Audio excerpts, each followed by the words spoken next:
alors Babacar résultat yi naka nga ko jàngatee ban lecture nga ci am ci lu génn 82 pour le pouvoir 80 l'intercoalition Yewwi Wallu les autres ku ci nekk benn sauf Natangué et Buntu bi amul benn siège. waaw résultat yi ni ma ko jàngatee wax naa ko démb mooy dafa mel ni tey bu fekkoon ne dañu nekk ci làmb di bëri dañ naan dañu njaax wala ñu ne dañu jëli jaxaay maanaam ndam demul fii ndam demul fële voilà doole yi dañu xaw a tolloo loolu moo tax léegi ma déggee Pape Malick di wax ne vraiment donc Benno à la majorité ma ne il faut relativiser parce que boo xoolee tey vraiment tendance baissière bi Benno jóge ci lu war a mat 127 députés yi mu amoon en 2017 am lu war a toll ay je crois que 49,97 bi yoon mu ñëw ba ci am 82 députés am environ 46 je crois que pour cent loolu vraiment pour man damay jàpp ne detteelu la si noonu lañ ko war a. donc Benno n'a pas gagné. non Benno n'a pas gagné pour man je pense parce que boo pertee quand même nga xool diggante élection 2017 ak léegi. nga jóge ci 127 nga ñëw ba ci 82 donc amuloo majorité absolue. en termes de pourcentage nga jóge ci aussi 49 virgule ñëw ci 46 virgule pour man vraiment c'est un recul pour man noonu laa ko jàngate parce que tey bu ñu demee ba nga xam ne ñu ngi xëccoo. vraiment opposition bi bon ci wàllu ay benn siège ñaari siège ak yooyu wut majorité absolue il y a un problème parce que bon Benno c'est vrai que c'est une grande coalition bon voilà qui gouverne et cetera donc pour man doole yi dañu xaw a tolloo maintenant li ci nekk mooy am na yeneen coalition yoo xam ne tey ñu ngi ci xëy na yaakaar ba ñu amoon comme ni ko jum di wax amuñu ko tey benn député la ñu am ñooñu tey ñoom ñoo nar a peut-être arbitrer li ñuy wax naan faiseur de roi ñooñu ñoo ko nar a def donc il est clair que donc ci période bi ñu jëm fii ak ñu installé assemblée bi dañu nar a dem sur une période de grande manœuvre ñu bëri ñu ngi wax est-ce que président Macky Sall du jéem a bon tëral ay stratégie jéem a xool parce que yàgg nañu wax retrouvailles de la famille libérale jéem a xool lu muy def peut-être pour waxtaan ak wàllu jéem a peut-être am lu mu fa indi en rapport aujourd'hui avec nu mu tëddee l'affaire Karim Wade donc comme monnaie d'échange yooyu yëpp ñu ngi koy wax mais dama jàpp ne loolu tamit ku ko ci def da ngay nax sa bopp parce que ci élection yi fondamentalement sénégalais yi je crois que réglé nañu la question de la transhumance parce que boo xoolee ñëpp ñi nga xam ne dañu nekkoon ci benn langue jóge fa dem fekk président ñoom ñëpp dañu nërmeelu loolu benn la ñaareel ba aussi nga gis nit ñoo xam ne ci élection yi ñu jógee il y a 6 mois de janvier dañu gagné woon seen commune tey pratiquement ñu laminer leen foofu loolu aussi beneen élément la boo xam ne dañ koy jël en compte de telle sorte que pour man les marges de manœuvre sont tellement faibles fii ak élection présidentielle bi la ca des daanaka matul sax 18 mois parce que élection bi mi ngi am au mois de février donc ci début 2024 lay am donc léegi bu ñu duggee ci 2023 février 2023 processus bi déjà commencé parce que on va ouvrir la période de révision ordinaire des listes xale yi commencé binduwaat et cetera nit ñi def ay modifications à partir de peut-être juin les gens vont être sur les starting blocks donc la marge de manœuvre est très faible donc ma jàpp ne actuellement képp koo xam ne en tout cas ci say calcul yaa ngi jàpp ne voilà bon naa def ay compromission ak yooyu bu ko defee vraiment je crois que tu te suicides politiquement te dama jàpp ne bon nit ñu bëri c'est vrai que dans les analyses ci wàllu lañ koy gën a séntu mais wàllu aussi il n'y a pas que le PDS il am na yeneen force politique yu fa nekk Mamadou Lamine Diallo Tekki yaa je crois que Abdoul Mbaye ACT ñeneen ak ñeneen est-ce que ñoom donc vraiment bëgg peut-être xëy na négocier le retour de Karim wala leen dina leen jaral ñu dem tey ànd ak président donc Macky Sall wan gannaaw nu mu tëdd ñi nga xam ne ñoom la ñu àndaloon loolu bu ñu ko defee dama jàpp ne suicide politique la te dina leen indil vraiment ay vraiment detteelu goo xam ne nii peut-être que ñoom je crois que donc soxlawuñ ko bien sûr voilà. Alors Pape Malick est-ce que mënuñu wax ne le peuple a arbitré parce que ni ko Babacar waxee aujourd'hui Benno n'a pas gagné Yewwi et Wallu n'ont pas perdu bu ñu déggee un peu son analyse par rapport ak situation bi ak résultat yi que également warul nekk un signal fort pour le pouvoir qui avait 127 députés et qui se retrouve aujourd'hui avec 82 amul sax majorité absolue. waaw man d'abord may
Serigne Mansour Sy Djamil. oui boo xam ne avant dara di xew démarqué wu na ci benn si Yewwi Askan Wi. avant dara di xew mu démarqué wu si. deux de ses membres sont dans les par exemple mu démarqué wu si suppléants yi. waaw mu démarqué wu si. yemu fa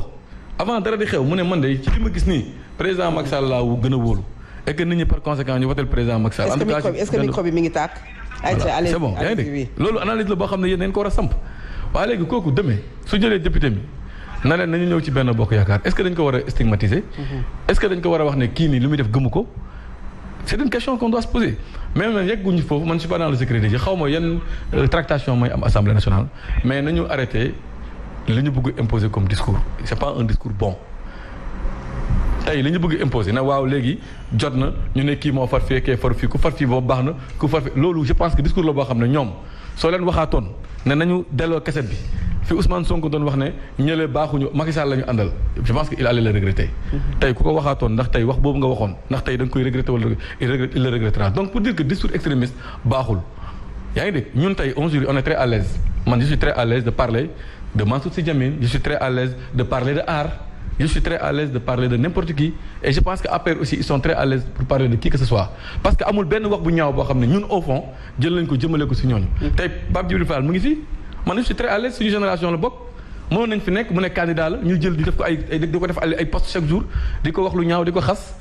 tey on serait très à l'aise de parler de Pape Djibril Fall mais aujourd'hui tey ñi nekk dans le jeu démocratique ñi nga xam ne vraiment ñàkk ngor dëgg mooy tax tey ñu war a mën a taxaw di wax waxu aar. ñàkk ngor dëgg ak bëgg lu ñu am rek moo tax ñu war a mën a wax waxu Pape Djibril Fall yaakaar naa benn camp bi ñu jàkkaar loolu la mais c'est pas l'APR c'est pas Benno Bokk Yaakaar donc loolu man njàngat bi mu ciy wax mooy Sénégal dañuy toll foo xam ne nit ñi war nañu sóoraale suba nañuy éviter yenn wax yi nañuy éviter yenn extrémisme yi nañuy éviter yenn wax yi nga xam ne dañ koy jël di ko wax nii ba pare suba nga koy yaakaar la preuve mu ngi ni mais nag koo xam ne xëy na fi ne Ablaye dañ ko war a fusiller tey muy yaakaar Ablaye Wade député Ablaye di ko booleeg di yaakaar Ablaye Wade tey pour am majorité kooku mënuñu ber ci dara koo xam ne xëy na fi ne képp ku fi nekkoon ci Macky Sall ku fi nekkoon ay Senghor ak yëpp dañu war a fusiller tey mu ànd ak ay doomu Senghor di leen tagg naan ñoom ñoo fi baax ñoom ñoo gën kooku ëllëg tamit su jëlee Thierno Alassane Sall mi mu doon traité barki démb di n'importe quoi di ko ne waaw moom moo baax moom moo war a ñëw complété leen non kenn duñu non analyse dañuy def man analyse jàngat bi ñu ciy def mooy li ma ci bëgg téere comme conclusion mooy man de sincèrement li ma gisee affaire bi war naa si jàngat benn affaire politique du wax bu ñaaw politique du xool nit farul ak yow rek nga ne dafa bon da nga war a sóoraale ëllëg ngay relativiser say discours man de loolu jàngat naa ko ci résultat yi. alors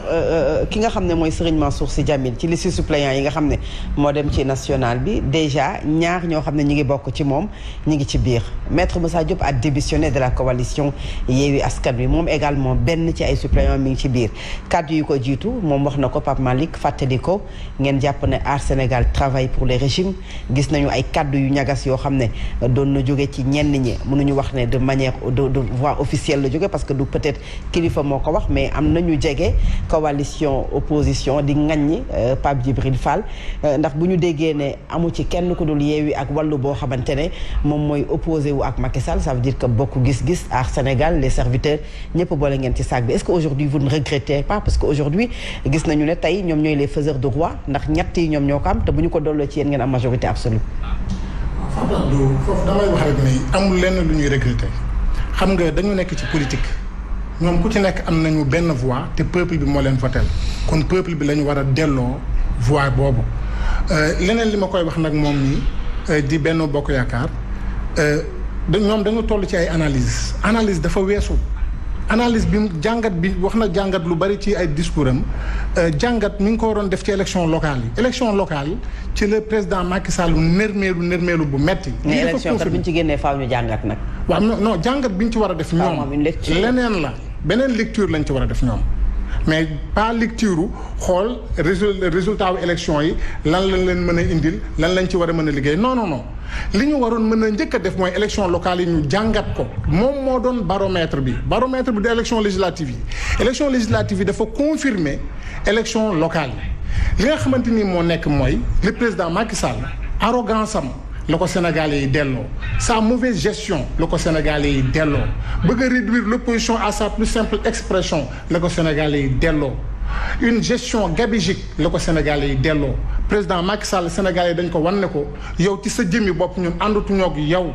moom li mu war a def mooy mu nangu xam ne Sénégalais yi wëlbatiku nañ ko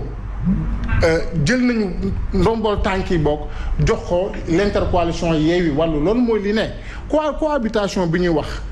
mënut a ñàkk dafa am maanaam certitude la président Macky Sall tey dafa war a xam ne opposition bi ñoo yor assemblée nationale moom yoratu ko xam nga bu ñu demee ba naan ay ñi nga xamante ni am nañu benn député ñooñu war nañu ñëw xool naka la ñuy waxtaan ak ñoom liste Yewwi yi député yi ca nekk nañuy def ba ñu